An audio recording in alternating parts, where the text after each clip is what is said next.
kembali di Sapa Indonesia Malam bersama saya Sidi Sistiarani. Saudara, Kapolri membongkar praktik pengaturan skor di Liga Indonesia. Perangkat pertandingan diduga terlibat dalam mafia sepak bola itu. Kapolri Jenderal Listio Sigit Prabowo menemukan indikasi adanya pengaturan skor di sepak bola Indonesia. Kapolri sudah memerintahkan Satgas Anti Mafia Bola untuk mendalami dugaan adanya kecurangan yang dilakukan oleh perangkat pertandingan di Liga Indonesia. Kita temukan, sekali lagi, kita temukan adanya indikasi pelanggaran ataupun kecurangan yang dilakukan oleh perangkat pertandingan. Saya tidak perlu sebutkan perangkat pertandingan itu siapa, tapi dalam waktu dekat saya perintahkan kepada Satgas Anti Mafia Bola untuk melakukan pendalaman dan penyelidikan sesuai dengan data-data yang kami temukan. Dan tentunya sekali lagi ini komitmen kami Polri dengan membentuk Satgas Anti Mafia Bola ingin mengawal agar kompetisi Liga, baik Liga 1, 2, 3 akan menghasilkan kompetisi yang fair. Sementara Ketua Umum PSSI, Erick Thohir memastikan akan memberikan sanksi tegas kepada perangkat pertandingan yang terlibat mafia sepak bola. Yaitu kita sudah sepakat yang namanya pemain, wasit, pemilik, pengurus termasuk saya, kalau memang ada main-main ya tidak boleh berkecimpung di dunia sepak bola seumur hidup, ya. Pengamat sepak bola Justinus Laksana menyebut pemain dan wasit paling rentan terlibat dalam pengaturan skor sepak bola. Kalau seandainya wasit ketemu ngobrol sama pelatih, kan kita nggak bisa menuduh kalau ini ngomong yang aneh-aneh, ya kan? Atau wasit kebetulan tetangga dengan pemain, terus nggak ada bukti. Kalau mereka sering ketemu ngopi kan bukan berarti melakukan tindakan kriminal. Jadi ini sangat sulit untuk kembali lagi dibuktikan. Cuman kalau menjawab pertanyaan kedua ya memang yang terlibat itu pasti pengurus bola juga, banyak yang terlibat, tapi yang paling rentan itu ya kalau gue bilang sih pemain dan wasit gitu, karena mereka pelakunya, sementara pengurus kan dan calo dan lain-lain itu kan di belakang layar semua. Penggemar sepak bola menunggu gebrakan Satgas Anti Mafia Sepak Bola yang dibentuk Kapolri Maret lalu, sehingga sepak bola Indonesia bersih dari kecurangan. Tim Liputan Kompas TV. Mafia sepak bola seakan sudah menjadi penyakit kronis di persepak bolaan Indonesia. Kapolri pun mengungkap ada mafia pengaturan skor yang diduga melibatkan perangkat pertandingan. Lalu bagaimana membersihkan Liga Indonesia dari mafia sepak bola? Kami membahas bersama Koordinator Save Our Soccer Akmal Marhali dan Ketua Komisi 10 Syaiful Huda. Selamat malam. Malam, Mbak. Baik, selamat malam Bung Akmal. Bung Akmal, temuan Kapolri ini menurut Anda biasa saja, memang sudah kerap terjadi? Anda sudah tahu nih bukan barang baru untuk Anda? Ya, ini hal yang biasa ya, dan bukan barang baru, betul. Kenapa? Karena memang masalah sepak bola kita, mafia bola ini sudah 20 tahun terakhir, masalahnya ada. Sehingga kemudian kalau ada indikasi yang diberikan oleh Kapolri, saya pikir ini tanda-tanda baik ya, tanda-tanda baik untuk dilakukan eksekusi atau ditangani secara serius. Karena selama ini banyak kasus-kasus mafia bola, pengaturan skor, match acting, match fixing, match setting, semua hanya hangat-hangat kayak ayam, seminggu hangat, habis itu hilang begitu saja gitu, kayak jamur di musim hujan. Sebagai contoh misalnya sebelumnya pada 2001 ada kasus pengaturan skor antara Persera melawan Rans Cilegon United di Liga 2, tapi kemudian 5 orang dihukum dalam lingkup Football Family, tidak boleh aktif di sepak bola, tapi tidak dibawa ke ranah hukum dalam hal ini di kepolisian, diendapkan begitu saja. Kenapa? Karena ternyata ada pengurus-pengurus PSSI yang terlibat di dalamnya. Nah, banyak juga beberapa kasus sebelumnya, misalnya kalau bicara Satgas Mafia Bola, kita sudah bentuk Satgas Mafia Bola sejak zaman Pak Tito Karnavian sebagai Kapolri. Ketika itu banyak pejabat-pejabat atau pengelola sepak bola yang kemudian ditahan, seperti Priyanto, komite wasit bersama anaknya Ayu, kemudian juga ada wasit Pak Safarid, kemudian ada Exo PSSI Hidayat dan juga Juarling Eng. bahkan Wakil Komite Disiplin PSSI Dwi Irianto yang ditahan, bahkan Ketua Umum dalam hal itu PJS Pak Joko Riono juga ditangkap oleh Satgas Mafia Bola. Tapi setelah itu kemudian selesai begitu saja, tidak ada penyelesaian kasus ini secara secara menyeluruh, sehingga akhirnya masalah ini muncul lagi dan muncul lagi. Bahkan di musim-musim kemarin misalnya saat-saat COVID betapa maraknya pengaturan skor ya. Kalau di Liga 2 itu bicaranya sudah pengaturan bukan bandar judi yang main, tapi yang main adalah orang-orang di balik layar yang menentukan siapa yang juara, siapa yang degradasi, siapa yang mau promosi, itu yang ditentukan lewat orang-orang di belakang layar. Mainnya Jadi kalau bisa lewat wasit, bisa lewat orang dalam di PSSI. Kemudian kalau di Liga 1 ya bandar-bandar judi yang main di dalamnya. Jadi kalau kemudian Pak Kapolri sudah menemukan ada indikasi perangkat pertandingan mengatur pertandingan sepak bola, nah ini pintu masuk yang saya pikir harus segera dieksekusi, disidik, kemudian juga dikembangkan kasusnya sehingga kita bisa membongkar mafia sepak bola ini yang sudah dirindukan oleh masyarakat. Oke, kalau Anda bilang ini bukan barang baru, sudah seringlah dibahas tapi tidak ada tindak lanjutnya. Jadi kalau tadi disebutkan ada perangkat pertandingan yang terlibat harus menjadi pintu masuk untuk bisa menguak mafia di sepak bola Indonesia. Apa yang harus dilakukan sekarang supaya tidak terjadi lagi yang kemarin-kemarin melempem atau gembos begitu di tengah jalan? Ya, Satgas Mafia Bola aja dari kepolisian harus proaktif gitu. Jangan kemudian menunggu laporan, tapi proaktif seperti waktu zaman Pak Tito Karnavian dipimpin oleh Pak Hendro Pandowo dan Krisnamurti, karena kebetulan Sepak Soccer juga ikut terlibat di dalamnya. Mereka begitu proaktif sehingga bisa beberapa pelaku pengaturan skor, bahkan di Liga 3 antara Perseka Karawang melawan Perseka Kabupaten Bekasi itu juga pengaturan skor dan ada 8 orang yang kemudian ditahan polisi setempat.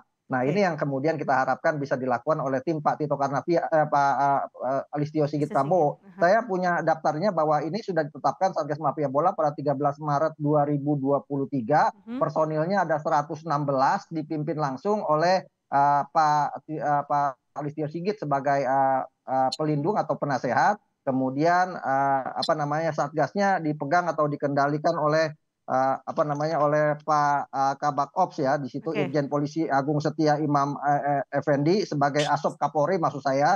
Kemudian wakilnya Irjen Pol Asep Edi Suheri yang juga Karobinapsnal Baris Krim Polri. Saya pikir tim ini sangat kuat, sangat solid, dan polisi kalau mau mengerjakan sesuatu dengan serius, saya pikir semua bisa dituntaskan. Dengan tadi Anda juga meragukan soal beberapa waktu lalu ketika ada temuan match fixing, pengaturan skor, bahwa ada pengurus PSSI yang terlibat. Saat ini kan pengurus PSSI sudah baru nih dengan Ketua Umum Erick Thohir. Anda optimistis soal ini bisa terungkap dengan lebih dalam lagi? Kalau bicara pengalaman, saya tidak dalam posisi harus optimis. Saya justru meragukan. Ketika kemudian keraguan saya dijawab, baru saya jadi optimis bahwa ini benar-benar dilakukan. Karena beberapa kali pergantian pengurus PSSI, misalnya ya kemarin kita berharap banget dengan Muhammad Iriawan sebagai mantan orang polisi, bahkan dia reskrim latar belakangnya, tapi kemudian tidak tuntas juga. Sekarang Pak Erick sebagai Menteri BUMN, sebagai orang pemerintahan, ya ini tantangan gitu. Pak Erick harus membuktikan bahwa pernyataan dia PSSI sekarang harus bernyali, yang benar-benar bisa mengeksekusi mafia bola yang ada. Bukan cuma pengurus PSSI baru, kan Pak Eriknya yang baru. Yang di dalam-dalam kan masih orang-orang lama juga. Gitu kan. Baik. Bahkan saya pernah menyebut beberapa orang yang ada di dalam itu sebagai pelakunya. Gitu. Nah, sekarang yang paling mudah, Mbak, selain masalah perangkat pertandingan yang terindikasi melakukan pengaturan skor, yang paling mudah adalah rumah judi gitu kan. Kemarin ada 3 klub disponsori oleh rumah judi. Baik. Sebelum kita menuju ke sana, kita kan membahas soal Satgas anti mafia bola nih, Mas Akmal. Gampang aja udah kelihatan gitu kan. Oke. Ya? Saya ke Pak Saiful. Jadi Mas Akmal ini pesimis sekali nanti bisa diungkap soal mafia bola, match fixing, pengaturan skor, apapun itu yang disebut oleh Kapolri.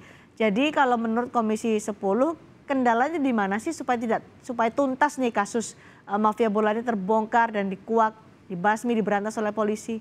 Kendalanya apa? Ini jilid kedua kan, setelah dulu Pak Tito bikin Satgas anti mafia bola juga, yang sekarang dibikin. Artinya kalau ada jilid-jilid, berarti masalahnya belum tertuntaskan secara baik. Apa yang disampaikan oleh Mas Akmal betul bahwa jangan-jangan selama ini belum menyentuh akar sesungguhnya dari mafia bola ini, dan itu publik apalagi pencinta bola tahu persis apakah sudah ada progres atau belum. Nah karena itu saya kira ini momentum terbaik bagi Pak Sigit, Pak Kapolri untuk menuntaskan sampai pada akar-akarnya supaya bola kita bersih, profesional. Dari Dan, jilid pertama apa yang harus dievaluasi Pak Saiful? nah ini penting. Semestinya Satgas di bawah pimpinan Pak siapa tadi Mas Akmal, saya kira disampaikan aja, kan bayangan saya datanya sudah ada itu, mitigasinya sudah jelas menurut saya, karena mafia bola ini kan dalam banyak bentuknya gitu, dan Mas Akmal tahu persis itu. Nah sekarang pertanyaannya, apakah semua hasil mitigasi yang sudah ada, yang bahkan Pak Sigit juga sudah menyampaikan sebenarnya sudah ada indikasinya dan sudah diketemukan gitu. Nah pertanyaannya, apakah hanya satu dari sekian banyak akar atau semuanya yang mau akan dituntaskan dari Satgas Anti Mafia Bola ini? Itu yang ditunggu-tunggu oleh publik menurut saya. Gimana Komisi 10 bisa kedua, membantu soal penuntasan kasus mafia bola ini? Nah, kalau ini menjadi komitmen bersama, kita apresiasi betul. Karena ini kan benalu yang sudah lama dan terus-menerus menghantui bola kita. Akhirnya kita hari ini kesulitan untuk melahirkan pemain yang profesional, melahirkan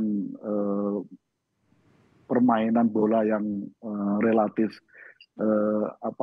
terjaga dengan baik gitu. Itu dirindukan semua orang hari ini. Saya meyakini bola kita kalau berjalan dengan baik, berjalan dengan bersih, profesional, juga nanti ikutannya supporter juga akan secara baik mengikuti semua tontonan bola kita. Secara konkret bagaimana Komisi 10 bisa mendorong itu Pak Saiful? Ya kita dorong terus melalui Kemenpora dan PSSI. Kalau perlu kita bikin rutin untuk melakukan watchdog-nya. Jadi terus-menerus dilakukan evaluasi, dan kuncinya itu menurut saya. Jadi semua pihak duduk bersama, ada komitmen untuk bersih-bersih bersama, dan komitmen kuat dari pihak kepolisian untuk menuntaskan sampai di level akarnya. Baik di Liga 1, Liga 2, Liga 3. Karena percuma juga kalau yang Liga 1 yang diurus lalu Liga 2, Liga 3 dibiarkan.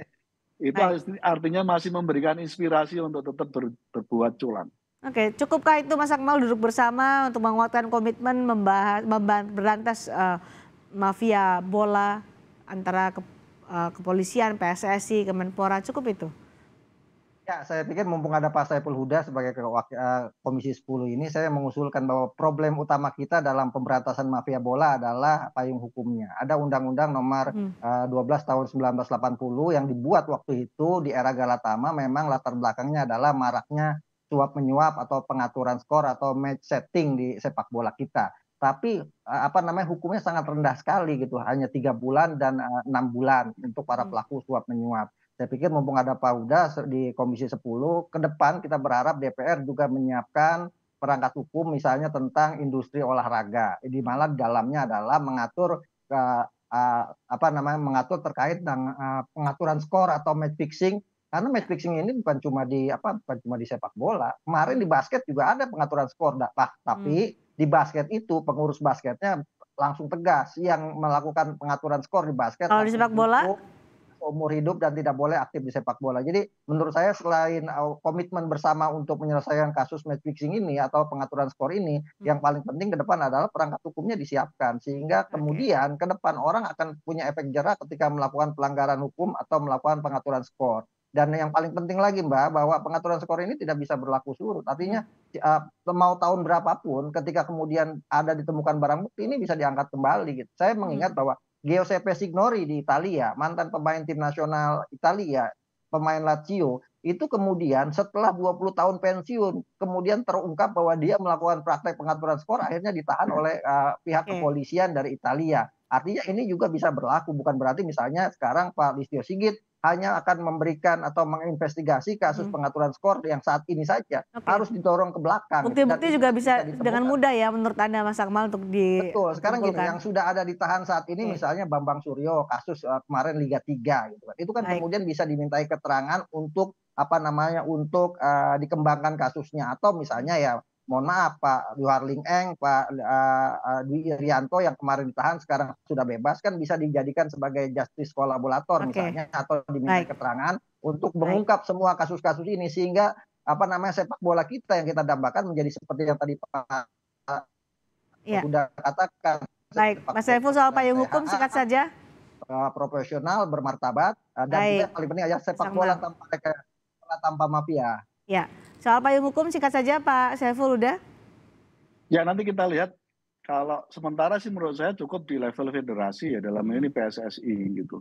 Karena pada level regulasi yang lain sebenarnya undang-undang keolahragaan kita bisa jadi rujukan bagaimana proses penyelenggaraan semua cabang olahraga sudah ada diatur. Nah, detailnya mungkin bisa di level federasi. Tapi kalau memang belum cukup melalui regulasi di level federasi misalnya PSSI, tidak ada salahnya, saya kira saya setuju dengan Mas Akmal, suatu saat kita bawa regulasi ke yang lebih jenjang, ke lebih atas lagi.